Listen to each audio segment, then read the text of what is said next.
أعوذ بالله من الشيطان الرجيم بسم الله الرحمن الرحيم الحمد لله رب العالمين والصلاة والسلام على سيد المرسلين نبينا محمد وعلى آله وصحبه أجمعين. Të gjitha falenderimet, lavdërimet, për uljet e adhurimet janë për Allahun krijuesin ton, kurse salavatet, selamet, përshëndetjet, uratat më të mira për Muhammedin sallallahu alaihi wasallam.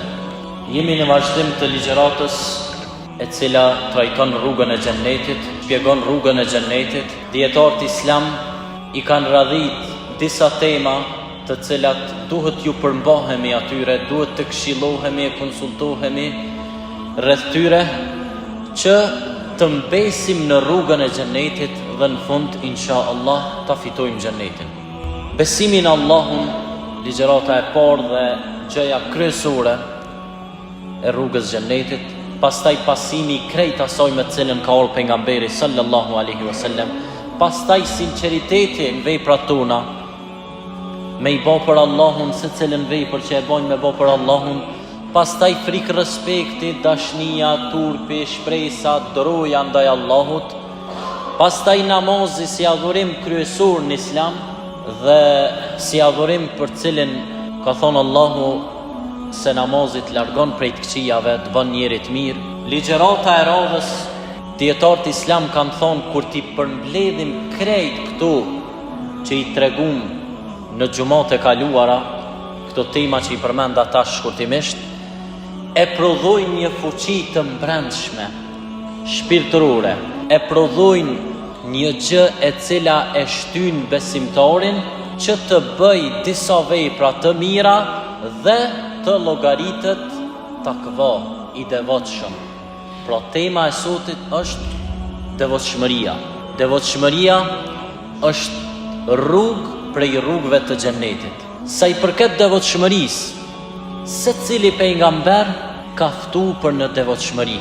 Nuhi e gjejmë Kur'an, Hudi, Salihu, wa Nuhun idh nada rabbahu idh nada qaumahu alla tattaqun. E gjejmë Kur'an se secili pejgamber ka ftuar dhe ka thonë pse nuk bëheni të devotshëm. Pastaj وَلَقَدْ وَصَّيْنَا الَّذِينَ أُوتُوا الْكِتَابَ مِنْ قَبْلِكُمْ وَإِيَّاكُمْ أَنِ اتَّقُوا اللَّهَ. I kemi porosit ata të cilët ishin para jush, krejt pejgamberët dhe popujt e ummetet para jush, po edhe juve dhe pejgamberin e juaj, që t'jeni të devotshëm. Pastaj Allahu në Kur'an gjithashtu tha: وَتَزَوَّدُوا فَإِنَّ خَيْرَ الزَّادِ التَّقْوَى. Furnizohuni në jetën e kësaj bote. E furnizimi më i mirë që mundet me bon dikush në jetën e kësaj bote është takvallaku, devotshmëria. Tash në vazhdim do të shpjegojmë për devotshmërinë, por fillimisht po i cekim ajetet ku përmend devotshmëria. Pra, krejt ummetet, krejt pejgambert kanë ftuar për devotshmëri, për takvallak. Allahu në Kur'an po thot: furnizohuni me devotshmërinë se ky është furnizimi më i mirë. Pastaj në disa ajete ka thonë: innal muttaqina fi jannatin wa uyun. Ata të devotshmit do të jenë në xhenete dhe do të jenë me zburimeve, me slumenje. Pastaj innal muttaqina fi jannatin wa nahar. Të devotshmit do të jenë në xhenete me slumenjve. Pastaj innal muttaqina fi jannatin wa na'im. Të devotshmit do të jenë në xhenete me smirësive të shumta. Pejgamberi sallallahu alaihi wasallam, transmeton Ahmeti dhe Tirmidhiu, është pyet se cila punë i shtin xhennet më shumë të njerëz. Ai është përgjigj: taqwallahi wa husnul khuluq. Më shumë të xhennet hin ata të cilët janë takva, të devotshëm dhe ata të cilët kanë moral të mirë. E çka është kjo mu kon i devotshëm? Çka është mu kon takva? Hasan al-Basriu, një njeri i madh, ka thonë: mu koni devotshëm është me ditë se çdo gjë është në dorën e Allahut. Çdo gjë është në dorën e Allahut dhe çdo gjë është në caktimin e Allahut. Pastaj dietarët kanë thonë: devotshmëri është me garu për punë të ahiretit, me garu në punë të mira për punë të ahiretit. edhe mos me garu asnjëherë për punë dynjos. Filoni e boni një standard, garoj unë t'ja kaloj atij për punë dynjos. Filoni arriti diçka në dynjo, ndoshta edhe të fton, hajde garujna. Ti me garu me to, asnjëherë mos me garu në çështjet e dynjos, por me garu vetëm në çështjet e ahiretit. Wa fi dhalika falyatanafasil mutanafisun. Ata cilët dojnë me bon do një garë, let garojnë për vepra të mira për xhenet. Kështu po thot Allah. Ibrahim Edhem është një dietar i madh. Ai ka thonë, devotshmëria është që të mos mujnë krijesat e Allahut në tokë me ta gjetë asnjë tmet në gjuhën tonë. Ti me ful vetëm mirë, mos me pos mundësi krijesat me thonë, Allah që qëtu, fuli fjallë në dytë, fuli keqë. Gjithashtu ka thonë, edhe me loqët mos me të gjetë në punë të tua veprat këqia, po me të gjetë vetëm veprat mira. E dim që me loqët regjistrojnë veprat tona, janë me loqët të caktume që i regjistrojnë veprat tona. Ato me të gjetë veprat mira. Dhe gjithashtu, Allahu mos të gjej në veprat ligra, po vetëm aty ku ka kërkuaj me të gjej. Aliu radiallahu anhu, sahabiu i madh, ka thonë, devotshmëria është el khawfu min el gjelil, me pos frikë respekt për Allah, wal amalu bit tenzil, me vepru si pas asoj që është zbritur, si pas Kur'anit, war rida bil qalil, t'jesh i knoqër me ato që ta ka dhonë Allah, wal isti'dadu li yawmir rahim, edhe të përgatitesh për ditën e gjykimit, kur do të dalësh para Allahut. Që ky definicion, kush flet për devotshmërinë, secili dietore, secili huç, s'ka mundësi pa e përmend që definicionin e Aliut radiallahu anhu, sepse konsiderohet si definicioni më gjithëpërfshirës i devotshmërisë.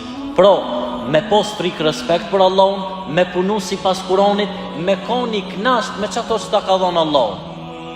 Me koni knasht, se ato që ta ka dhonë Allahu është shumë. Veç një sy që ta ka dhonë Allahu, s'ka të pagum. Veç një vesh që ta ka dhonë Allahu që dëgjon, s'ka të pagum. E shumë mirësi që janë pa numërta, ti duhet me qenë i knoqur me Allahun. Kjo shprej falenderim ndaj Allahut, kur ti jesh i knoqur me ato që ta ka dhonë dhe të përgatitesh për ahiret, që kjo është devotshmëria. Allahu pra, secilin pejgamber që e ka dërgu, ju tha që të garoni të bëheni të devotshëm. Dietarët kanë thonë, këtë këtu tema që i kemi ligjeru gjumot e kalume, e shtin besimtarin me u boj devotshëm. E kur bën ti devotshëm e fiton xhenetin. Sepse do devotshmit janë në xhenete, kështu i citum ajetet para pak çaste.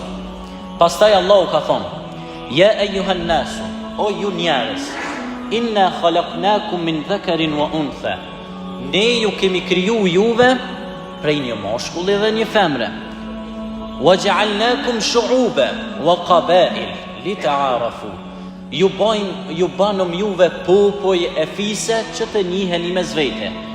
Inna akramakum inda Allahi atqakum. Më i miri prej krejt juve është ai i cili është më i devotshëm, ai i cili mas shumti punon me Kur'an, ka frikë respekt Allahun, është i knoqur me ato që ja ka dhënë Allahu dhe përgatitet për ahiret. Që ky është njëri më i mirë. Nuk është njëri më i mirë ai i cili ka pozitë lart, ai i cili ka arrit grada të larta me diploma të shumta. Jo, ai i cili është më i devotshëm në shumë aspekte devotshmëria, edhe dituria në këtë rast. Jo ai i cili është i pasur, edhe i varfëri mund të jetë i devotshëm. Pra, s'ka dallim as i bardh, as i zi, as i pasur, as post. Jo, tek Allahu më i miri prej nesh është ai i cili është më i devotshëm. Ajeti kuranor pra kështu po thot. Gjithashtu edhe pejgamberi sallallahu alaihi wasallam ka thonë, la fadla li arabijin ala ajami. S'ka dallim ose përparsi arabi prej një të huaji. Wala li ajamiin ala arabi. As i huaji s'ka përparsi ndaj arabit. Wala li aswad ala ahmar. As i ziu përball të bardhit, përball të kuqit me ngjyrë të verdhë. racizmi pra. S'ka dallim mes njerëzve hiç. Inna akramakum indallahi atqakum. Dallimi është vetëm në devotshmëri. Vetëm ata të cilët janë më të devotshëm dallohen me njëri tjetrin. Devotshmëria pra sjell lumturi në këtë botë, sjell mirësi të shumta. Devotshmërinë e gjejmë në sjelljen tonë. Sa më i sjellshëm që je, tregon që je më i devotshëm. Namazin që legjerum gjumat e kaluara të largon nga tërësia, të bën më të devotshëm. Nëse ti nuk bësh më i devotshëm gjatë foljes së namazit, ai namaz ka të meta, ka problem, ndoshta s'është të pranu. Prandaj duhet me llogarit se cili vetveten e tij. Allahu në Kur'an ka thonë: "Wa man yattaqillaha yaj'al lahu makhraja wa yarzuqhu min haythu la yahtasib." Ai i cili ja ka frikën Allahut, është i devotshëm. Kur është në zorë më shumti, kur është në hallet e tij më të mëdha, Allahu do t'i bëj zgjidhje. Pse? Sepse inna Allaha ma'al muttaqin. Inna Allaha yuhibbul muttaqin. Ajetet shumta, Allahu është me ata të cilët janë të devotshëm. Allahu i do ata të cilët janë të devotshëm. Pra nëse ti i devotshëm, Allahu është me ty. Nëse ti ki ndaj problem, përderisa është Allahu me ty, ai të bën zgjidhje. Kush mundet më të bën zgjidhje më shumë se sa Allahu? Allahu po premton, po thot, ai i cili është i devotshëm do t'i bëj zgjidhje edhe në momentet më të vështira të tij, kur mendon që s'ka shans me gjetë zgjidhje, do t'i bëj zgjidhje atij. Allahu po premton kështu. Ka x raste që tregohet në për literaturën islame kur njerëz të ndryshëm janë gjendë para situatave të epër të rana, ju kanë lutë Allahut me lutje të sinqertë. Dhe për hir të devotshmërisë së tyre, Allahu ju ka përgjigjë në moment. Raste të shumta. Pastaj ajeti tjetër: "Wallahu waliyul muttaqin." Allahu është kujdestari i atij i cili është i devotshëm. Devotshmëria pra është qëllimi i adhurimit. E përmendëm na shpesh o xhallarët: "Wa ma khalaqtul jinna wal insa illa liya'budun." Qëllimi i krijimit të njeriut është që të adhuroj Allahun. Dhe kjo pak nuk kuptohet në shikim të parë. Allahu na ka kriju për me adhuru ato. E pastaj disa kanë dalë edhe disa xhallar që thujnë: "E pse Allah as na pas ka kriju për na mu bë shkencëtare, mu bë ditur veç për me adhuru Allahun?" Dietarët islam kur e kanë komentuar këtë ajet, kanë thonë: "Po, Allahu na ka kriju për me adhuru ato." Po në një ajet tjetër ka thonë: "Ya ayuhan nasu u'budu rabbakum." Adhuroni Allahun, o ju njerëz, adhuroni Allahun. Dhe përfundon ajeti: "La'allakum tattaqun." Në mënyrë që të bëheni të devotshëm. Qëllimi i krijimit është adhurimi. E qëllimi i adhurimit është devotshmëria. Edhe në Ramazan ju është bërë obligim agjërimi. Pse? Që të bëheni të devotshëm. Pra qëllimi i adhurimeve, namazit, agjërimit është me u bë i devotshëm. Nëse si i bë i devotshëm, sot nëse na nuk kena ndryshu 1% ma shumë se sa dje për të mirë, diçka nuk është në rregull. Sepse ne vazhdimisht bëjmë gjunohe, vazhdimisht bëjmë mëkate, vazhdimisht ti duhet me garu mu përmisu, mu bë më i mirë, mu bë më i devotshëm. Krijesat që shtam në definicionin e devotshmërisë, mos me mujt me të gjetë ty të meta në gjuhën tonë, mos me mujt me të gjetë gabime gjatë të foljerit tonë, mos me fol fjalë të ndyta, me fol mirë. Wa qulu lin-nasi husna. Allahu po thot në Kur'an: "Thua ju njerëzve fjalë të mira, fol ju njerëzve fjalë të mira." Pra devotshmëria është kjo. Ti me pas frikë respekt ndaj Allahut, me punu për ditën e gjykimit, me punu me Kur'an jetën e kësaj bote, me garu për veprat të cilat e fitojnë xhenetin, mos me garu për veprat për këtë dynjë, po me garu për ahiret. Këtë dynjë me jetu, me punu, me gjallnu, po mendjen me pas tek ahireti. Omeri radiallahu anhu me këto po e përfundoj, është pyet për devotshmërinë. Ka thonë: "Atë karo me hec me naj rrugë e cila ka qemba, ka thera, ka telashe me hec në atë rrugë, ka gropa?" Ju është përgjigj Kabe, një sahabi, ka thonë po. Ka thonë: "Qysh ke hec në atë rrugë?" Ai ka thonë, jam mundu me hec me kujdes të madh. Mos me ron gjemba në thera, mos me ron grup. Qashtu ka thonë është devotshmëria. Gjatë rrugtimit tanë për në xhennet, ti me u mundu me hec rrugës mirë, mos me shkel në parimet cilat na i ka ndalu Allahu. Me hec drejt rrugës xhenetit mirë, me kujdes të veçantë. Allahu na mundsoft jemi pra atyre që arrim devotshmërinë. E kur të arrim devotshmërinë, Allah është me ne. Allah ju përgjigjet secilës lutje dhe secilës gjendje të vështirë që e kemi. Kështu Allahu ka premtu. Aqulu qawli hadha wastaghfirullaha li wa lakum min kulli dhanbin fastaghfiruhu yaghfir lakum.